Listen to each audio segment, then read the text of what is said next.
요즘에 그 슈퍼 인플레이션을 통해서 한 1000% 정도 더 되죠. 굉장히 고통을 당하는 이 짐바브웨 나라에 제가 갔을 때, 아프리카에 그 짐바브웨와 그 또 잠비아, 그 밑에는 잠비아 또 조금 더 내려가면 그 남아프리카 있지 않습니까? 그 남아프리카와 잠비아 국경에 가까이에 있는 한 폭포가 있는데, 그 폭포의 이름을 우리가 빅토리아 폭포라고 합니다. 그것을 발견한 리빙스톤 선교사가 여왕의 이름을 본따서 빅토리아 폭포라고 이름을 지었고, 그 폭포 앞에 가면 이 리빙스톤 씨의 동상이 세워져 있는 것을 제가 보았습니다. 이 아프리카 선교사로 유명한 리빙스톤은 영국에서 1813년도에 태어났습니다. 12살 때 돈이 없어서 교회에서 헌금 바구니가 지나가니까 그가 기도하기를, 하나님이시여, 나는 주 앞에 드릴 돈이 없습니다. 그래서 저는 제 자신을, 나를 이 헌금 바구니 속에 넣습니다. 주님, 날 받아주십시오 라고 그가 헌신을 12살 때 했다는 것입니다. 그런 다음에 그가 신학을 공부하면서 중국으로 가서 선교사가 되기로 결심하고 시험을 쳤지만은 그 시험에 8번 낙방을 했습니다. 설교를 잘 못한다는 이유로 낙방을 했어요. 어떤 때는 설교를 시키면 우리 다 같이 기도합시다 라고 해놓고 뒷문으로 도망가는 그런 일도 있을 정도로 이제 공중 앞에서 설교하는 것을 굉장히 두려워한 그런 사람이었다고 합니다, 젊을 때. 그런데 이제 중국을 가려고 준비하고 있는데 영국과 중국 간의 아편 전쟁이 터졌어요. 살 수 없이 중국을 가지 못하고 뜻을 접고 아프리카로 가서 선교사가 된 것입니다. 그가 이제 아프리카에 가서 제일 먼저 한 부락에 가서 이제 복음을 전하기 위해서 추장한테 갔는데, 그 추장이 당신의 하나님이 참 하나님이면 내 죽어가는 내 아들의 병을 고칠 수 있을 것이요, 고쳐만 준다면 내가 당신의 얘기를 듣겠어. 그래서 이 리빙스톤이 무릎을 꿇고 하나님께 간절히 기도를 했다는 것입니다. 하나님이시여, 이 아이가 살고 죽는 것보다 중요한 것은 이 아프리카 대륙에 하나님의 복음이 전파되어야 할 텐데 나를 도와주십시오. 주님, 능력으로 이 아이를 고쳐주셔야 합니다라고 간절히 기도했을 때, 그때 이 아이가 정말 거의 눈이 돌아가고 거의 이제 가망이 없는 입장에서 추장이 리빙스톤의 어깨를 두드리면서, 여보시오, 아무리 그렇게 해봤자 당신 하나님도 희망이 없소. 이 아이가 절명하고 있으니까, 이렇게 이제 어깨를 두드릴 때 더 간절히 기도했다는 것입니다. 그럴 때 그 아들이 부시시 눈을 뜨고서 툭툭 털고 일어나는 그런 기적이 생겼습니다. 그 다음부터 이 리빙스톤은 아프리카에서 엄청난 복음 사업을 한 그런 유명한 선교사, 개척자가 되었습니다. 그런데 그렇게 살면서 그는 처음에 가서 아프리카에 살면서 도무지 그 까만 사람들이나 아니면 그들이 사는 그 집이나 동네나 비위생적인 것이나 먹는 음식 때문에 도무지 견딜 수 없었지만, 그가 거기서 살면서 느낀 것은 거기에 살고 있는 사람들에게 사랑에 빠졌습니다. 그 사람들의 영혼이 너무나 귀하고 그 영혼들이 복음을 받아들일 때 그 귀함을 보고 거기에 있는 사람들에게 그만 사랑에 빠져서 거기에 평생 동안 있으면서 살게 된 것입니다. 그가 1873년도에 죽고 그 시신이 영국으로 옮겨져갈 때 아프리카 사람들이 몰려와서 말하기를, 그의 몸은 가져가십시오, 그러나 그의 심장만큼은 도려내서 아프리카 땅에 묻어주십시오 라고 간곡히 부탁을 해서, 그래서 이 리빙스턴 선교사의 몸은 영국에 가서 웨스트민스터 사원에 거기에 이제 안치되어 있습니다. 여러분, 제가 영국 런던에 있는 그 웨스트민스터 사원에 갔을 때 제가 리빙스톤의 무덤을 제가 보았습니다. 그러나 그의 심장만큼은 떼어내어서, 특별히 아프리카인들의 그 요청에 의해서 심장만큼은 아프리카 검은 대륙의 장사 지내서 거기에 아직까지 있다는 것입니다.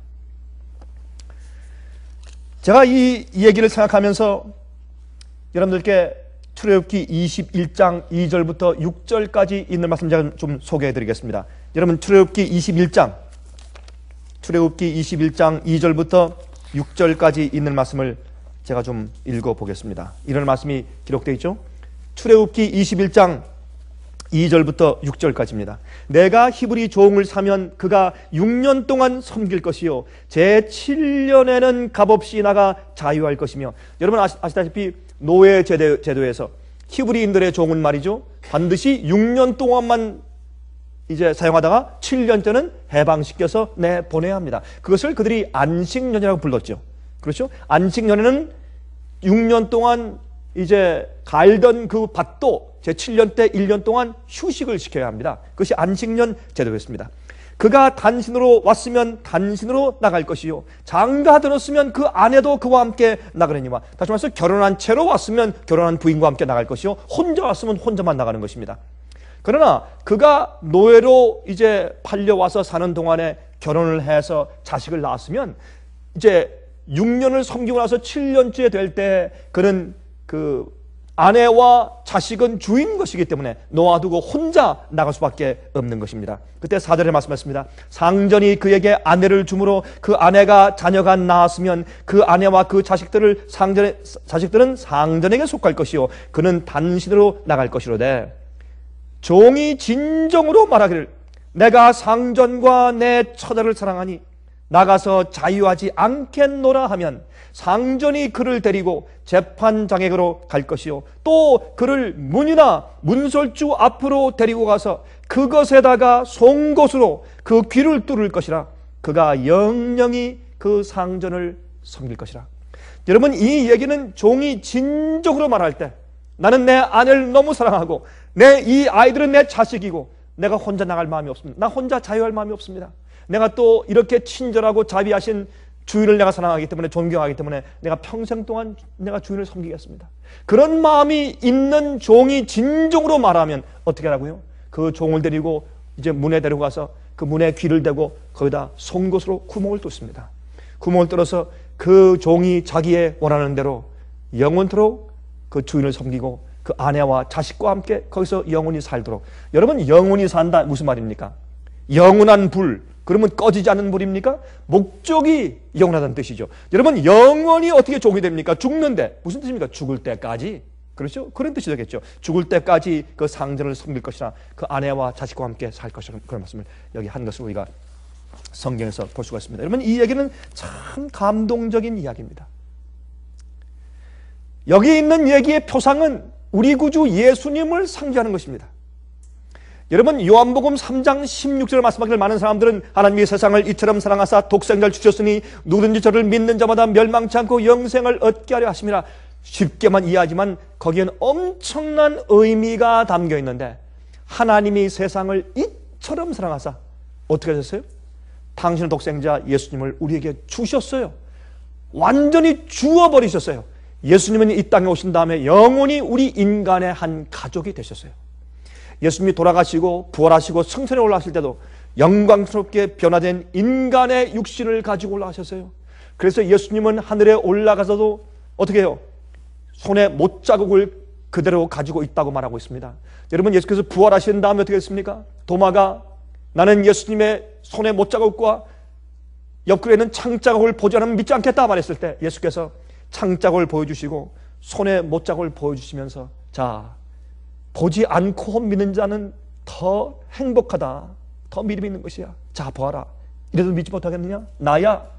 그래서 예수님께서 부활하신 몸은 어떻게 해요? 못자국을 가지고 있는 몸이요, 여호와 하나님께서 예수께서 이 땅에 성육신 하시고 이 땅에 내려오시기 전에 가지고 있던 그 몸이 아니라 인간의 가족으로 일원이 되신 그 몸을 아직도 가지고 있는 것을 볼 때 예수님은 영원히 예수께서 낳으신, 예수께서 구속하시기 위해서 십자가에 대신 돌아가고 생명을 바쳐주신 우리 가족들, 그 가족들과 영원히 살기 위해서 예수님께서 택하신 것입니다. 하나님이 인간이 되셨어요. 그 인간 되심을, 그 몸을 가지고 하늘에 계시기 때문에, 그러므로 예수님은 여호와 하나님이시지만은 여전히, 그러나 그분은 영원히 변했습니다. 영원히 우리의 한 가족이 되시고 우리의 맏형이 되시고 우리의 아버지가 되셨습니다. 예수께서 정말 우리가 이해할 수 없는 놀라운 예수님의 사랑과 자비를 우리가 이 출애굽기 21장에서 그 상징을 여기서 보는 것입니다. 예수님은 이 세상에 섬기러 오셔서, 예수님은 종으로 오셨죠. 그렇죠? 사랑에 빠지시고 영원히 우리와 하나가 되셨다. 그걸 말하는 것입니다.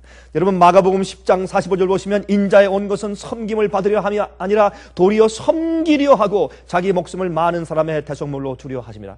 예수님께서 그때 오실 때 어떻게 오셨다고요? 종으로 오셨다고 말씀했어요. 종으로.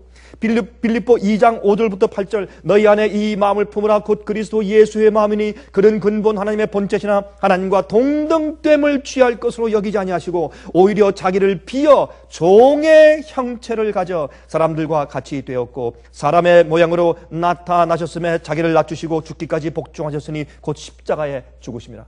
그러므로 여기 있는 말씀을 보면 예수님께서 무슨 모습으로 오셨습니까? 종의 모습으로 섬기러 오신 것을 알 수 있어요. 그러므로 이 예수님께서 이제 어떤 의미에서 우리 지구의 역사를 다 끝내신 다음에, 그렇죠? 사실은 이 6천년의 지구의 타락의 역사를 상징적으로 다 끝내시고 이제 영원한 안식에 들어갈 때 주님께서 자기 혼자 그저 우리 지구 인류와 상관없이 하늘에 계실 수 있으나 예수님은 우리와 영원히 함께 거하시기로 작정을 하신 것입니다.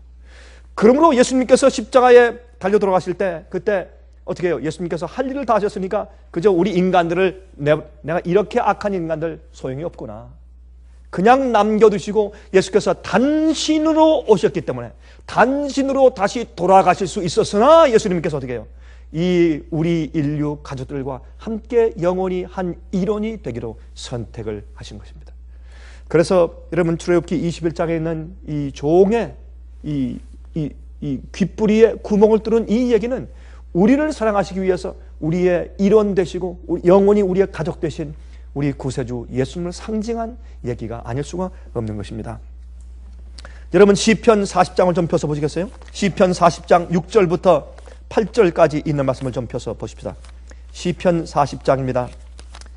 40장 6절부터 8절까지 보시면 여기 이런 말씀이 기록되는 것을 볼 수 있습니다. 주께서 나의 귀를 통하여 들리시기를 제사와 예물을 기뻐하지 아니하시며 번제와 속죄 죄를 요구치 아니하신다 하신지라. 그때 내가 말하기를 내가 왔나이다. 나를 가리켜 기록한 것이 두루마리 책에 있나이다. 나의 하나님이여 내가 주의 뜻 행하기를 즐기오니 주의 법이 나의 심중에 있나이다 하였나이다. 여기에 예수님의 이 희생과 십자가의 돌아가심에 대한 또 예수께서의 성육신하셔서 이 땅에 오신 것에 대한 상징적인 얘기가 시편 40장에 기록되어 있습니다. 이것은 예수님의 앞으로 당하실 고난에 대해서 예언한 장 가운데 하나예요. 예언한 장 가운데 하나인 것입니다. 여러분 시편 22장도 예수님께서 앞으로 십자가 돌아가실 그 고난에 대한 예언장이죠. 시편 22장도. 이 시편 40장도 그러한 것입니다. 근데 예수님께서 보세요. 그 종이 출애굽기 21장에 그 말씀된 것은 종이 상전을 사랑하고 그렇죠? 자기 아내와 자식을 사랑하고 그래서 예수님께서 말이죠. 하나님 아버지를 그렇게 사랑하고 신뢰하기 때문에 온 마음속에 아버지의 계명대로 살고 자기 뜻보다 아버지의 뜻대로 사는 것이 간절한 분이었어요. 그 예수님의 마음이었어요. 예수님은 아버지의 계명을 지키시는 분이었습니다. 여러분 예수께서 그런 마음을 여기에 가지고 계신 것을 여기에 말씀했고 그래서 예수님의 마음 가운데 하나님의 법과 예수님의 마음은 일치한 마음이었습니다. 예수의 마음 가운데는 하나님의 아버지의 법으로 가득 찬 마음이었습니다. 그것이 성도들의 마음이죠. 그것이 믿는 자들의 마음이고 예수님만 따라가는 사람들의 마음이죠. 그 뒤에 보시면 이런 말씀이 있어요. 그 뒤에 12절 보세요. 12절에 보면 흥미있는 말씀이 있는데 무수한 재앙이 나를 둘러싸고 나의 죄악이 내게 미침으로 우러러 볼 수도 없으며 죄가 나의 머리털보다 많음으로 내 마음이 사라졌음이니이다 그랬어요. 여러분 예수님의 생애에서 예수님 무슨 죄가 있어요? 그러나 십자가 위에서 우리 죄를 대신 지실 때 우리의 죄가 너무나 태산처럼 많아서 하나님 아버지를 바라볼 수 없을 정도로 깜깜하게 예수님의 영혼을 덮어 씌웠습니다. 여러분 그것을 여기 상징한 얘기 아니겠습니까? 그래서 예수님께서 참으로 내 죄가 나의 머리털보다 많음으로 내 마음이 사라졌다. 이것은 my heart failed me. 예수님께서 우리의 죄를 대신 지심으로 너무너무 힘드셔서 예수님의 심장이 그 스트레스 때문에 파열돼서 예수님께서 돌아가셨죠. 그래서 우리의 죄를 지시고 우리의 죄의 무게 때문에 예수님의 심장이 실제적으로 파열돼 돌아가신 바로 그 사실을 여기에 상징적으로 기록한 것을 여기에 알 수가 있습니다. 그런데 우리 아까 읽은 6절을 보세요. 다시 보십시다. 6절을 말씀했어요. 주께서 나의 귀를 통하여 들리시기를, 이게 무슨 말입니까? 이걸 영어로 표현하기를, 영어로 번역하기를 Thou hast digged mine ears. 당신께서 내 귀에 구멍을 뚫으시고, 그런 뜻이에요. 이게 내 귀를 들리게 하시고, 그렇게 말씀되어 있지만, 이 말씀은 나의 귀를 통하여 들리시기를, 듣게 하신단 말이에요. 여러분, 들을 귀가 있는 자는 들을지어다. 어떤 자? 거듭난 자, 성령이 마음 가운데 역사하는 자만 성경 말씀을 이해할 수 있어요. 예언을 이해할 수 있어요. 그래서 요한계시록에 어떤 말씀이 많습니까? 들을 귀가 있는 자는 들을지어다. 예수께서 말씀하기를 들을 귀가 있는 자는 들을지어다. 그렇죠? 여러분, 이것은 뭡니까? 이 구멍을 뚫는 것입니다. 하나님 아버지께 대한 간절한 사랑과 그 다음에 굴복과 주님에 대한 감사와 찬송 때문에 주님의 뜻대로 살게 되는 것이죠. 어린 양이 어디로 인도하든지 따라가는 사람들은 그런 사람들이에요. 예수님처럼 산다는 말은 무슨 말인가? 하나님 아버지와 예수님에 대한 사랑과 감사와 찬송이 너무나 가득하기 때문에 아버지께서, 예수께서 말씀하신 대로 살게 되고, 어디로 인도하시든지 따라가게 돼요. 시험 가운데, 불 속에, 강물 속에, 어려움 가운데 암이 걸려도 주님을 따라갈 수 있는 것입니다. 귀가 뚫렸어요. 예?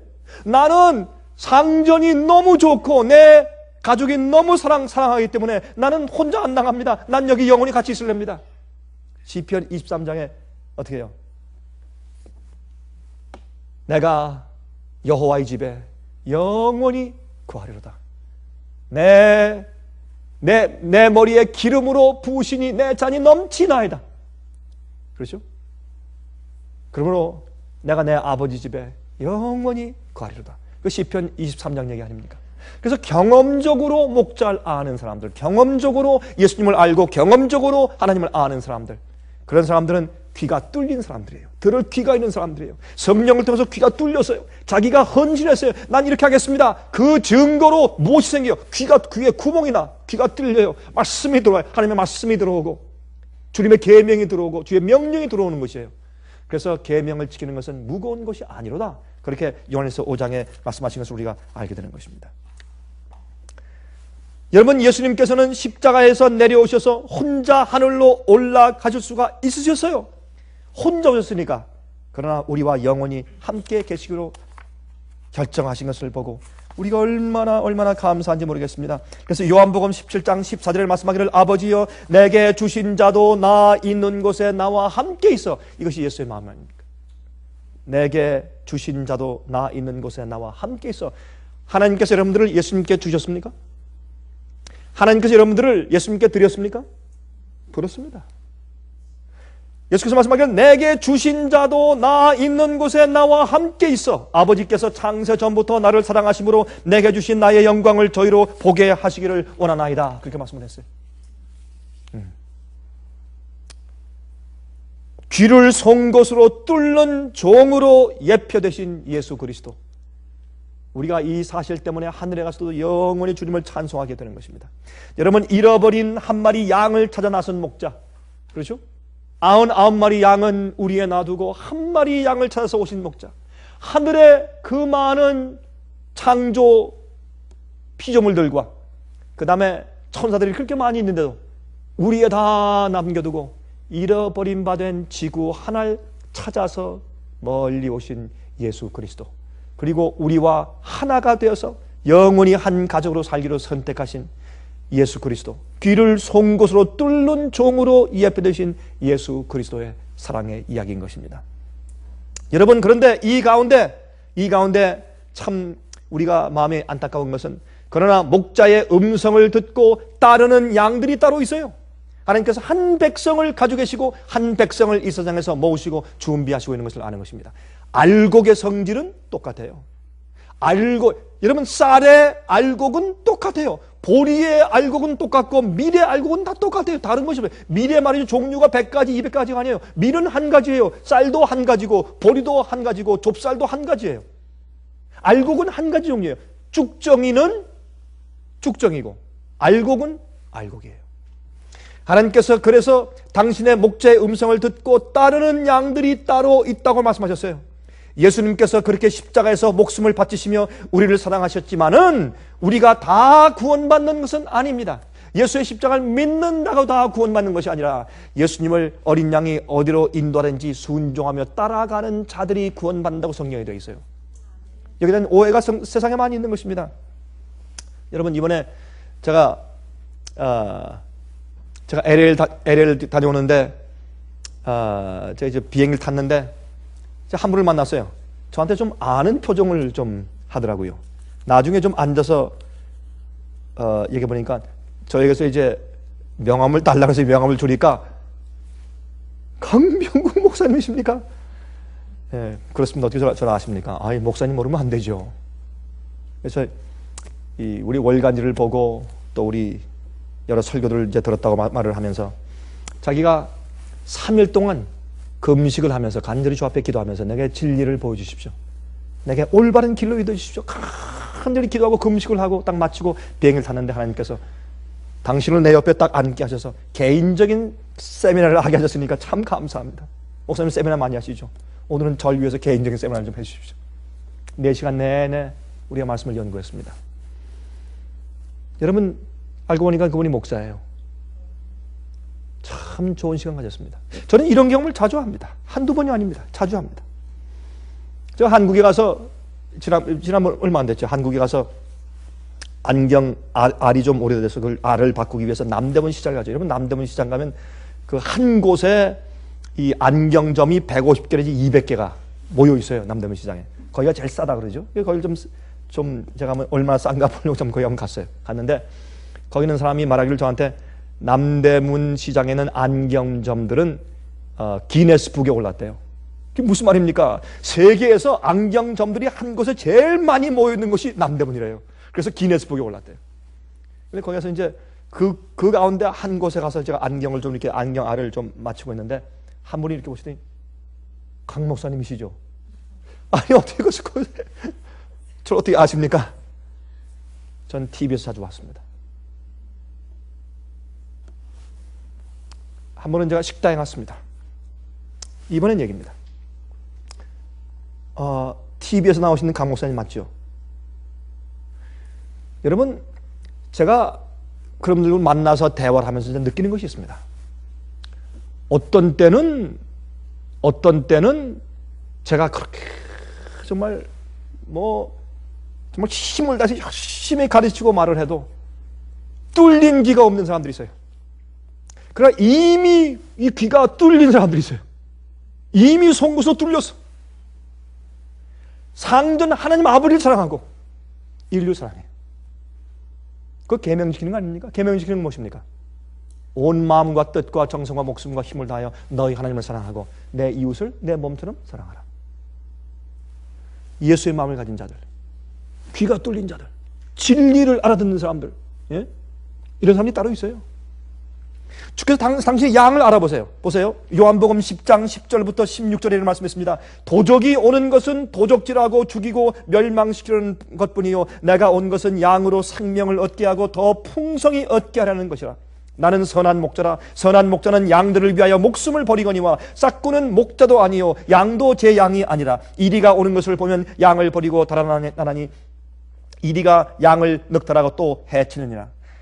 달아나는 것은 저가 싹군인 까닭에 양을 돌아보지 아니함이나 나는 선한 목자라. 내가 내 양을 알고 양도 나를 아는 것이 아버지께서 나를 아시고 내가 아버지를 아는 것 같으니 나는 양을 위하여 목숨을 버리노라.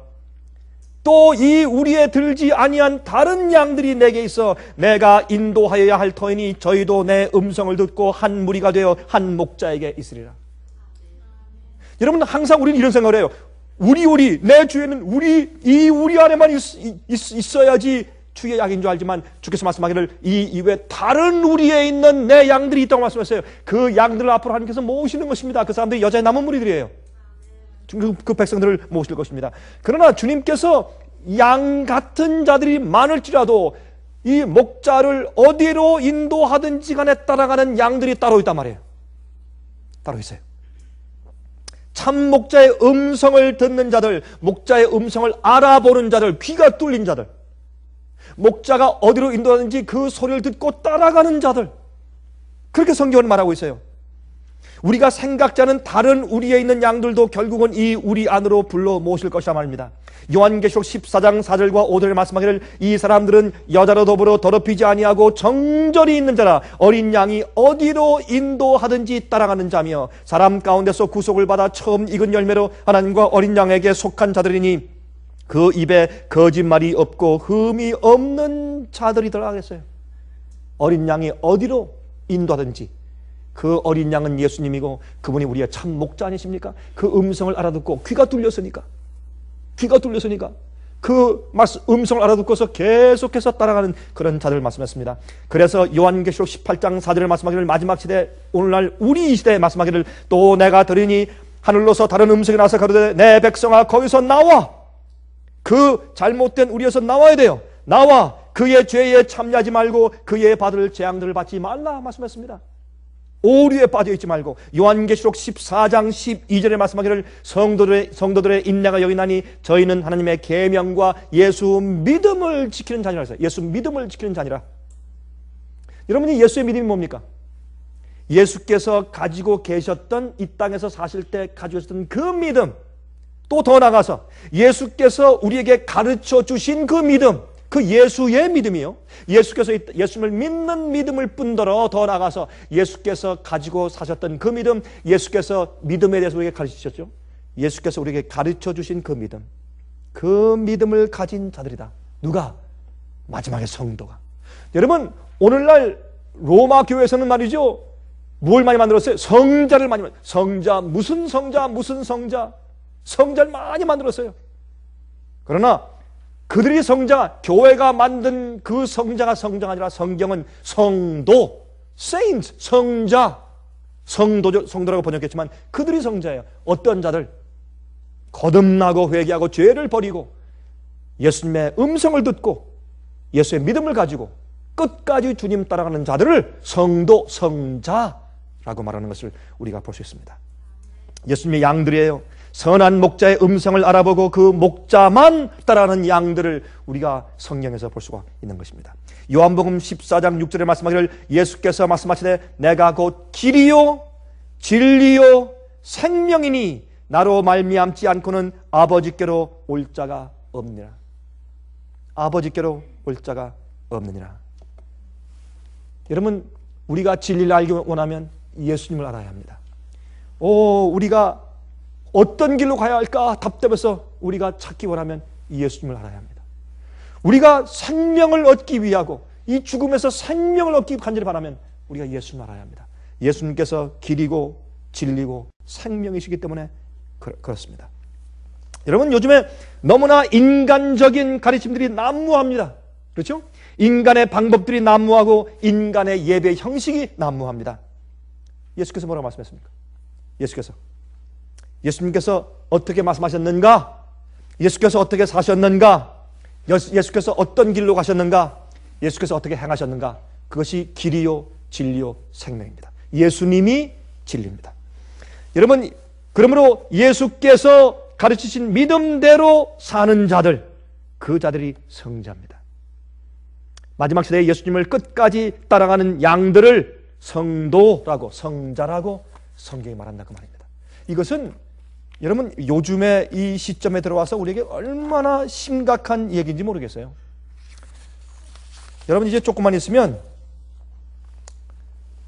우리 미국에서 화폐 개혁이 있을 가능성이 참 많습니다. 언젠지 모릅니다.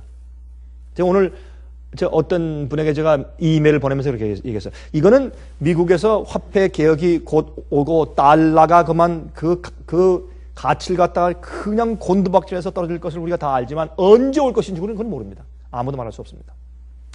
지금 우리가 경험하는 이런 경제적인 몰락이 1년 갈지 2년 갈지 그건 모르지만은 그러나 갑자기 달러가 폭락해 버립니다. 여러분 근데 흥미있는 것은 말이죠. 흥미있는 것은 화폐 개혁이 되면은 아메로라고 하는 그런 이제 돈을 이제 이미 만들어 놓았는데 덴버에서 이미 만들어 놓았어요. 근데 제가 요즘에 가만히 이렇게 살펴보니까 제가 이 아메로에 대해서 여러분 제가 이미 말씀을 드렸죠. 근데 요즘에 흥미있는 게 기사가 났는데 그건 뭐냐면 그런 또 얘기가 어떻게 또 흘러나온지 모르겠어요. 덴버에서 주조 회사에서 한 열흘 동안 우리가 아내 수리를 위해서 문 닫습니다 하고 문 닫고서 찍어냈는데 그게 아메로 동전을 찍어냈기 때문에 이 사람들이 와서 관광객이 들어오지 못하겠다고 막았습니다. 2주인가 그래요. 나중에 그게 아내 수리는 한 적이 없어요. 근데 사람들이 들어오는 걸 막았어요. 왜? 새로운 화폐를 찍어내니까. 또 돈을 50불, 20불, 100불의 아메로를 찍어냈는데 그 아메로는 미국이 지금 이 빚이에요. 엄청나잖아요. 빚이 어떤 사람들은 말이죠. 조금 있으면 이 미국의 경기가 또 회복된다. 요즘에 여러분 three big company 그렇죠? Ford, GM, Chrysler 이 세계 자동차 회사를 갖다가 이 어떻게 하나 지금 정가에서 워싱턴 DC에서 난리 아닙니까? 그런데 공화당이 말이죠. 이거 안 된다 이렇게 반대해가지고 이번에 거기서 베일아웃 프로그램이 안 됐어요. 안 되니까 그러면 7천억 달러를 갖다가 은행에 도와주려는 것을 좀 띄워가지고 도와주자 할 수 없이 이렇게 지금 하고 있어요. 그런데 지금 이것 때문에 난립니다. 만약에 지금 이 새 자동차 공장이 쓰러져 버리면 뱅크럽트 해버리면 한 200만 명 정도의 실직자가 생기고 거기에 따른 부품 회사, 자동차 파는 딜러들 이건 여러분 이름 말할 수 없는 그런 큰 타격이 오는 것입니다. 그래서 정부에서는 이걸 파산시킬 수가 없어요. 파산이 해야 되는데 거기에 돈을 퍼부으면 안 되는데 여러분 미국에는 차들이 우리 한국 차나 일본 차하고 경쟁이 됩니까? 안 돼요. 일꾼들이 그만큼 열심히 일해요? 안 해요. 봉급과 혜택은 훨씬 더 많이 받아가요. 그러니까 안 돼요. 여기는 미국 회사들은 죽어야 돼요. 그래야 미국이 살아요. 그러나 이걸 죽으면 당장 큰일 나니까 어떻게 해요? 어떻게든지 돈을 찍어내서라도 자꾸 경기 부양을 시키려고 하죠. 이것이 앞으로 미국을 더 어렵게 하는 것입니다. 이게 쌓이니까 당장 눈앞에 빚을 내서라도 어떻게 해줘야죠. 그러나 나중에 이것이 우리한테 또 산더미처럼 넘어오죠. 조금 있으면 미국은 경제적으로 망할 수밖에 없습니다. 이거는 조금 있으면 경기가 회복된다. 절대로 될 수가 없습니다. 이거는 1 더하기 1 더하기 1은 3이다. 그것보다 더 쉬운 일이에요. 이것은 너무나 상식적인 얘기이기 때문에 이건 회복될 수가 없습니다. 이거는 폭삭한 다음에 다시 시작을 해야 돼요. 예? 혜택이 많고 봉급 많고 연금 많고 이런 제도가 전부 다 없어져 버리고 다시 시작해야 돼요. 그래야 미국이 살지. 또 지금은 어떻게 싼 것을 들여다가 미국에서 실컷 쓰고 이거 말고 미국에서 싼 물건을 생산해내는 그런 것으로 다시 옛날로 돌아가야지 미국은 살 수가 없어요. 이게 잘못된 포니 이카르 잘못된 엉터리 이 경제 제도 위에서 살아왔으니까 오랫동안 이제 우리가 폭삭할 때가 됐어요. 이 전부 다 거품이니까. 여러분 집이 100만 불짜리다. 그럼 여러분들이 100만 불 캐시를 가지고 있어요? 아니에요. 여러분들의 땅이 지금 50만 불이다. 여러분들이 50만 불 금을 가지고 있단 말이에요? 아니에요. 그게 무슨 말이에요? 기대 가치예요. 이거 팔면 50만 불 나온다. 팔면 100만 불 나온다. 그러나 여러분들 폭삭해서 값이 막 4분의 1로 떨어져서 만약에 100만 불짜리가 25만 불 됐다. 그럼 75만 불이 어디 갔어요? 여러분들 75만 불은 원래부터 없었어요. 그냥 그냥 장부에서 그냥 공만 쳐놓은 거예요. 원래 없는 돈이에요. 그런 기대 가치로 전부 다 거품으로 살아왔어요, 우리가. 이건 원래부터 잘못된 경제예요. 이것은 원래 성경이 말하는 경제가 아니에요. 옛날에 제가 지금 기억하는데 옛날에 우리 집을 팔 때 말이죠. 제가 어릴 때 국민학교 때 기억해요. 국민학생 때였는데 기억합니다. 저희 부모님이 이제 집을 파시는데 우리 집을 사러 오는 사람이 말이죠. 이 현금을 이만큼 아주 잔뜩 박스에 넣어가지고 그 보자기에 다 싸가지고 가져와서 놓고서 그러니까 저희 아버님, 어머님이 앉아가지고 그 돈을 다 세는 거 제가 지금 본 거 지금도 기억이 나요. 그 안방에서 돈을 막 세는 거 지금 기억이 나요. 우린 전부 다 물물 교환이고 현금 교환이고 금과 물건의 교환이었지 이런 경제가 사실은 이거 생긴 지가 그렇게 오래되지 않았습니다. 이것은 이런 자본주의의 경제 체제는 무너져야 합니다. 그게 당연합니다. 그럴 수밖에 없게 되어 있는 것입니다. 자, 잠깐 왜 이런 얘기를 하냐. 그런데 미국이 엄청난 빚을 갚을 길이 없으니까 근데 이 미국의 달러를 가장 많이 가지고 있는 곳이 어딘가? 중국입니다. 중국에서 가만히 보다가 아이고 미국에 있는 달러 채권 다 우리가 팔아버리겠습니다. 그럴 땐 하루아침에 미국이 무너질 수 있어요. 그래서 어떻게 했느냐. 그렇게 하지 마십시오. 그런 조건으로 이 아메로 달러를 만들어가지고 그러니까 8,000 8,000 빌리언 아메로니까 얼마입니까? 10억, 100억, 1000억, 10억, 100억, 1000억, 그 다음에 조죠. 제가 맞을 거예요. 8,000 빌리언 아메로. 여러분 이거 상상이 되세요? 어마어마한 아메를 찍어가지고 중국에 있는 투자은행에 갖다 줬어요. 미리. 또 어떻게 이런 얘기가 다 세워서 다 돌아다니는지 모르겠어요. 이런 마지막 시대에 어떤 자들이 살아남는가? 저는 그래서 이런 걸 가만히 보면서요, 제 마음 가운데 참 어린 양이 어디로 인도하든지 따라가는 자들이더라. 그 얘기가요, 저한테 새롭게 저한테 다가와요. 새롭게. 예?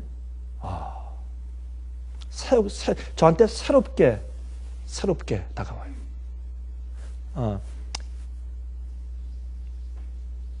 8,000 빌리언 그런 말도 있어요. 800 빌리언입니다. 800 빌리언 다음엔 그 다음에 다른 걸로 올라가죠, 그렇죠?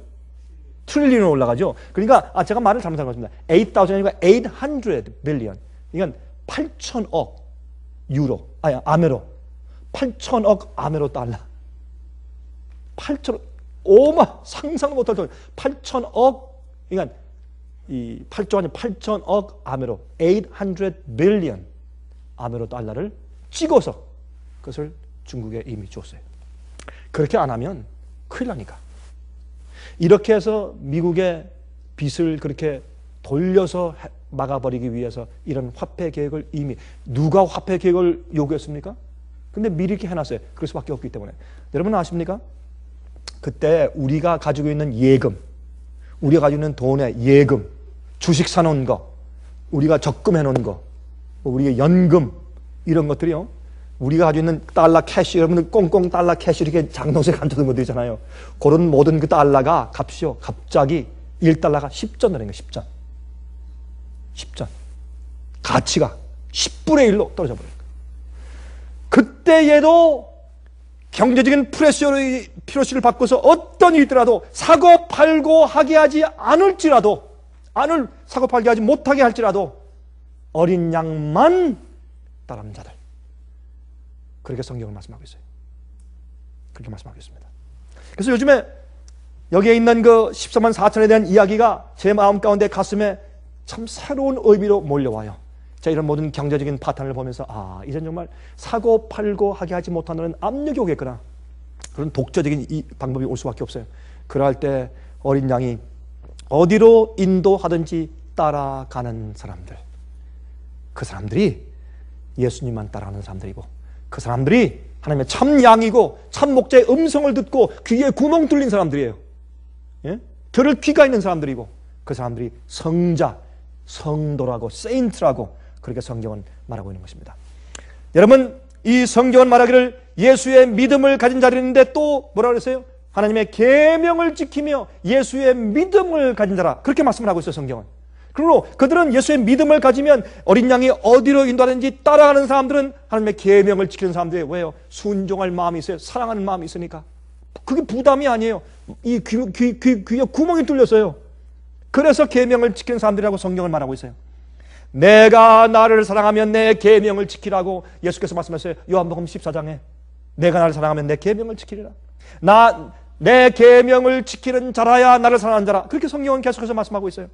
입으로만 하는 신앙생활이 아니라 주님의 뜻을 지키고 따라가는 자들이에요. 우리를 섬기려 오셔서 우리와 하나가 되신 예수님께 대한 사랑과 감사와 존경 때문에 어디로 오라고 하든지 따라가는 사람들이에요. 그래서 다니엘의 세 친구들은 하나님을 사랑함으로 불속까지 따라 들어갔고, 다니엘은 하나님을 사랑해서 사자 굴속으로 따라 들어갔으며, 그렇죠? 바울은 목 잘려 죽을 것을 알면서 로마로 갔어요. 그렇죠? 왜요? 그들이 주님께서 어디로 인도하든지 명령하신 계명을 따라 살려고 하기 때문에 그렇습니다. 베드로는 십자가에 거꾸로 못 박히러 따라갔고, 침례 요한은 목 잘려 죽는 곳으로 따라갔으며, 스데반은 돌로 쳐 죽이는 곳으로 따라갔고, 바울은 사형대 이슬로 사라질 것을 알면서도 예수님을 따라서 로마로 갔습니다. 이게 예수를 따르는 사람들입니다. 마지막 시대. 예수께서 가르치신 믿음을 가지고 있는 자들은 예수께서 말씀하신 모든 것을 순종하며 따라갑니다. 그들이 예수님의 믿음을 가지고 있다는 증거는 무엇입니까? 그들이 예수님께서 가르치신 그 믿음을 가지고 산다는 증거는 무엇입니까? 그 증거는 그들이 하나님의 계명을 지키는 생활을 산다는 것입니다. 그것이 그들이 예수의 믿음을 가지고 있다는 외적인 증거예요. 예수의 믿음은 마음속에 가지고 있는 것입니다. 외부적으로 예수님의 믿음을 가지고 예수님께서 어디로 인도하든지 그 어린 양을 따라가는 자들의 외부적인 증거는 그들이 계명을 지키고 순종하는 생활을 사는 것입니다. 보세요. 계명이 무엇입니까? 온 마음을 다하여 하나님 사랑하고 이웃을 내 몸처럼 사랑하는 것이 계명을 지키는 것입니다. 보십시다. 첫째 계명, 나 이외에 다른 신을 내게 두지 말지니라. 무엇입니까? 예배의 대상을 명령하는 것이에요. 대상을 말해요. 그러니까 하나님 이외에 다른 신은 섬기면 안 돼요. 우리 마음 가운데 다른 경변이 있으면 안 돼요. 둘째 계명, 새긴 우상을 만들거나 거기 절하지 말라. 이건 무엇입니까? 예배의 방법이에요. 제일 먼저 예배의 대상을 말씀하시고 두 번째 예배의 방법을 말씀하세요. 이것이 하나님을 사랑하는 길이요. 하나님을 사랑하라. 어떻게 사랑해요? 하나님을 사랑한다면 산에 올라가서 매일 아침 어떻게 해요? 하나님 나 사랑합니다. 맨날 이렇게 외쳐요? 아닙니다. 하나님 사랑하는 것은 하나님께서 명령하신 대로 따라서 사는 것입니다. 그래서 계명은 하나님 사랑하는 것이에요. 보세요. 첫째 계명, 예배의 대상을 명령하는 것이에요. 그래서 하나님만 사랑해요? 사랑이죠. 두 번째, 예배의 방법이에요. 우상을 숭배하면 안 돼요. 눈에 보이는 우상이든지 눈에 보이지 않는 우상이든지 우리 마음 가운데 우상이 있으면 안 돼요. 하나님 이외에 더 사랑하는 것이 있으면 안 돼요. 하나님께 대한 사랑이요, 충성이요, 복종이요. 그러므로 이것은 무엇입니까? 하나님 사랑하는 것이에요. 이게 계명이 그런 것이에요. 또 셋째 계명, 여호와 이름을 망령되이 일컫지 말라. 이게 뭐예요? 예배의 태도예요. 우리가 하나님을 섬기고 주님께 예배드리고 주님 따라갈 때 어떻게 돼요? 존전한 마음으로, 경건한 마음으로. 함부로 하면 안 돼요. 예배드릴 때 함부로 주의 이름 마음대로 부르면 안 돼요. 막 와서 춤추고 떠들고 그런 축제식이 아니에요. 경건하게 거룩한 하나님을 대하는 것입니다. 셋째 계명은 우리 예배의 태도예요. 넷째 계명은 무엇이에요? 넷째 계명은 언제 그러면? 예배 시간이요. 예배 시간. 예수님께서 부활하신 날을 복주시고 거룩하게 하시고 쉬셨다고 말씀하지 않았어요. 예수님께서 승천하신 날을 복주시고 거룩하게 하시고 쉬셨다고 말씀하지 않았어요. 노아가 방주에 들어간 날을 거룩하게 하시고 쉬셨다고 말씀하지 않았어요. 노아가 방주에서 나온 날을 거룩하게 하셨다고 말씀하지 않았어요. 이스라엘 백성을 출애굽시킨 그 날을 복주시고 거룩하게 하시고 쉬셨다고 말씀하지 않았어요. 이스라엘 백성들에게 십계명을 시내산에서 주신 그 날을 하나님께서 복주시고 거룩하게 하시고 쉬셨다고 말씀하지 않았단 말입니다. 언제? 예수님께서 6일 동안 세상을 창조하시고 제7일에 쉬시고 그것을 거룩하게 하시고 또한 복주셨다고 성경을 말씀하고 있어요. 그래서 창조의 기념일인 날을 하나님께서 예배일로 정하셨어요. 그래서 말씀하기를 넷째 계명은 예배의 시간이에요. 그러므로 첫째 계명은 예배의 대상을 명령하시고 두 번째 예배의 방법을 설명하시고 셋째 계명 예배의 태도에 대해서 명령하시고 네 번째 계명 예배의 시간에 대해서 명령하신 것을 알 수 있습니다. 자, 다섯째부터 열째 계명을 보세요. 다섯째부터 열째 계명을 보세요. 어떤 말씀입니까? 내 이웃을 내 몸처럼 사랑하는 방법입니다. 내 이웃을 내 몸같이 사랑하라. 어떻게 한단 말이에요? 어떻게? 맨날 가서 끌어안고 키스하고 부벼요? 어떻게 하란 말이에요? 맨날 밥을 해줘요? 어떻게 하란 말이에요? 내가 내 이웃을 내 몸처럼 사랑하는 그 방법이 무엇인가? 그 다섯 번째, 여섯 번째, 일곱, 여덟, 아홉, 열 번째 계명으로 말씀하신 것이에요. 그게 사랑하는 방법이에요. 어떻게 하는 거예요? 제일 먼저 부모를 공경해야 돼요. 부모를 사랑해야 돼요. 존중해야 돼요. 부모를 공경해야 돼요. 말씀을 순종해야 돼요. 물론 주 안에서지만 부모를 공경해야 돼요. 이거 하지 않으면 계명을 어기는 것이요. 또 그 다음에 뭡니까? 남을 죽이지 말아야 돼요. 미워하지도 말고 살인하지 말아야 돼요. 또요, 간음하지 말아야 돼요. 또요, 남의 것을 훔치고 도둑질하지 말아야 돼요. 또요, 내 이웃을 대해서 거짓 증거하지 말아야 돼요. 이 거짓말은 우리의 이웃에 손해를 끼치기 위해서 내가 거짓말하는 것이에요. 나의 이익을 위해서. 그런 거짓 증거하지 말라는 것이에요. 열 번째 뭡니까? 탐내지 말라. 탐내지 말라. 탐심은 내 이웃을 어떻게 해요? 해 끼칠 수 있는 내 속에 있는 뿌리요. 탐심을 가지면 다른 사람의 지위, 다른 사람의 인기, 다른 사람의 평판, 다른 사람의 돈, 다른 사람의 집, 다른 사람의 차, 다른 사람의 자식들, 다른 사람의 좋은 IQ, 다른 사람의 아름다운 얼굴, 이런 모든 다른 사람의 건강, 이런 모든 남의 이웃에 있는 것을 탐내기 시작하면 다른 사람을 해할 수 있는 뿌리가 내 마음 가운데 생긴 것이요. 탐내지 말라. 그러므로 10계명은 전부 다 하나님을 온 마음을 다해 사랑하고 내 이웃을 내 몸처럼 사랑하는 그 두 말씀이 이 10째 계명 가운데 아주 자세하게 표현되어 있기 때문에 우리가 그대로 살아야 할 것이요. 이것이 계명을 지키는 사람들입니다. 그러므로 마지막 시대의 성자는 누구예요? 성도들은 누구라고요? 성도의 인내가 여기나니. 왜요? 앞으로 짐승의 표 환란이 오니까, 핍박이 오니까, 사고팔고 하지 못하는 그런 어려운 경제적인 그런 강요하는 일들이 있으면서 우리를 믿음대로 살지 않게 우리 마음을 바꾸려고 강요하니까, 그럴 때라도 성도의 인내는 여기나니 저들은 하나님의 계명과 예수 믿음을 지키는 자들이에요. 예수의 믿음을 가지고 있다는 그 겉으로의 표현이 무엇입니까?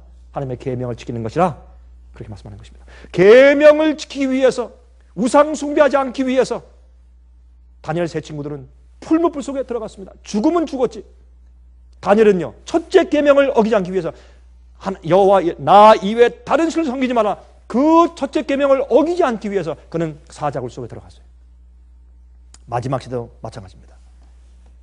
내가 너희를 구속한 여호와이기 때문에 너희는 내 계명을 지키라.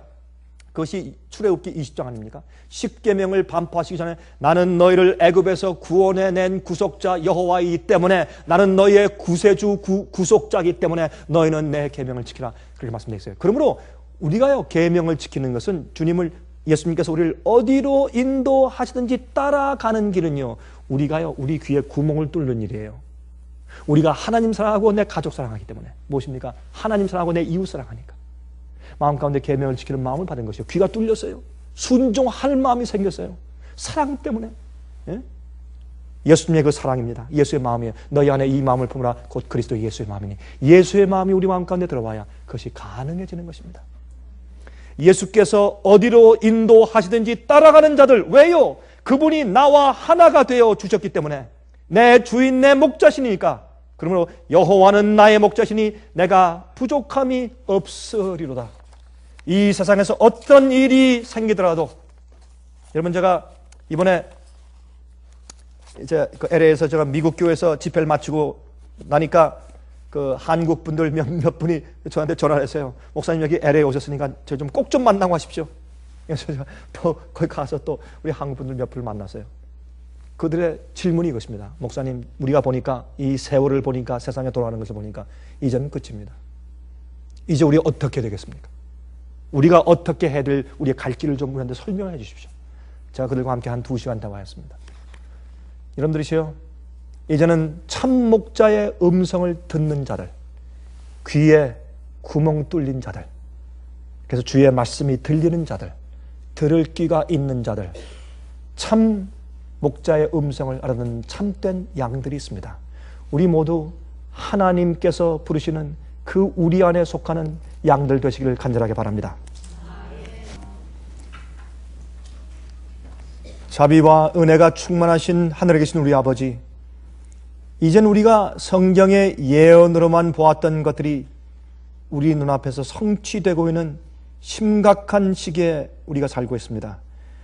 하늘에 계신 아버지시, 오늘 우리가 연구한 그 말씀에 입각해서 주의 성령의 힘으로 저희의 귀에 구멍을 뚫으시사 들을 귀가 있는 자들 되게 해주시고, 이젠 우리 마음 가운데 우리가 하나님 사랑하고 이웃 사랑함으로, 또한 주님께서 우리에게 주신 마음을 가지고 어디든지 저희를 인도하든지 따라가는 자들 되게 하시며 참된 양들 되게 해주시옵소서.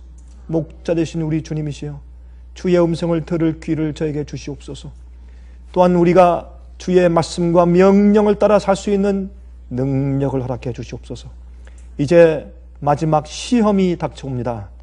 주의 그때에 설 수 있게 해주시고, 다니엘의 믿음과 그 세 친구들의 믿음과 베드로의 믿음과 바울의 믿음과 스데반의 믿음을 저에게 가르쳐 주시옵소서. 예수 그리스도의 귀하신 이름을 의지하여서 간절하게 기도합니다. 아멘. 은혜 많이 받으셨습니까? 지금까지 들으신 이 생애예빛 예배설교는 개인의 신앙 부흥이나 소규모 그룹 예배를 위하여 DVD와 CD로 제작되어 보급되고 있습니다. 생애빛 예배설교 테이프를 원하시는 분들은 1-877-704-1004 1004번으로 전화하여 주시기 바랍니다.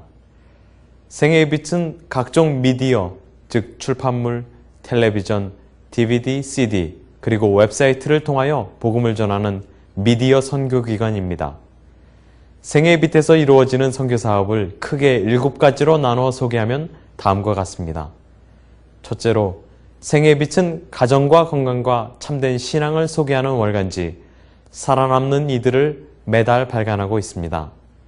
가정과 건강 문제뿐만 아니라 참된 신앙과 성경에 나타나 있는 중요한 진리들에 대하여 매달 깊이 있게 다루는 최고의 신앙지입니다. 둘째로, 생애빛은 미국의 주요 도시에서 텔레비전 선교 방송을 하고 있습니다.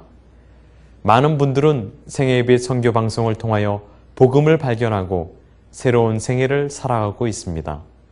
셋째로, 생애빛에서는 우편통신을 통하여 평신도들의 성경 연구를 도와드리는 성경통신학교를 운영하고 있습니다. 성경에 나타나 있는 중요한 문제들에 대하여 체계 있게 공부하기를 원하시는 분들은 성경 연구 단기 코스와 계시록을 통한 성경 교리 연구, 또한 요한계시록 연구 과목을 신청하시기 바랍니다. 교재 및 모든 비용이 무료인 생애예빛 성경 연구 과정을 통하여 복음과 예언 문제를 가장 쉽고 체계 있게 공부하시기를 바랍니다. 넷째로, 생애빛은 예언 연구를 위하여 특별하게 제작된 DVD 시리즈를 나누어 드리고 있습니다. 성경 구약과 신약의 대표적 예언서인 다니엘서와 요한계시록을 처음부터 마지막까지 자세하게 해설해드리는 예언 연구 DVD 시리즈를 통하여 많은 분들이 성경과 미래에 대한 새로운 시야를 가지고 살아가게 되었습니다. 마지막 시대의 복음과 비밀이 담겨져 있는 다니엘과 요한계시록 DVD 시리즈를 신청하셔서 새로운 영적 부흥을 체험하시기 바랍니다. 다섯째로, 생애빛은 강병국 목사님의 예배설교가 담겨져 있는 DVD와 CD를 원하는 모든 그리스도인들에게 나누어 드리고 있습니다. 매주 생애빛 예배설교 테이프를 받기를 원하시는 분들은 생애빛으로 연락하여 신청하여 주시기 바랍니다. 여섯째로, 저희 생애빛 선교센터에서는 성경 신구약의 모든 진리를 요약하여 각 주제별로 소책자를 만들어 놓았습니다. 이 책자는 오류가 난무하는 혼돈스러운 세상에서 여러분들을 정확한 하나님의 말씀의 길로 안내해 드릴 것입니다. 이 소책자를 신청하시려면 생애예빛 뉴욕 지부로 신청해야 하는데, 뉴욕 지부의 번호는 1-888-881-1004, 1-888-881-1004, 1004번입니다. 끝으로 생애예빛 선교 사업에 대해서 좀 더 자세하게 알기를 원하시는 분들은 웹사이트 www.sostv.net을 방문하시기 바랍니다. 생애예빛 웹사이트에는 지금까지 나온 모든 월간지와 DVD, 텔레비전 방송물들을 누구나 무료로 보실 수 있도록 준비되어 있습니다. 지금까지 소개해드린 생애예빛 선교 교재들 중에서 원하시는 책자나 테이프 있으시면 무료 전화 1-877-704-1004, 1-877-704-1004, 1004번으로 신청하여 주시기 바랍니다. 미국 동부 시간으로 월요일부터 금요일까지 9시에서 5시 사이에 전화해 주시기 바랍니다. 그럼 다음 시간까지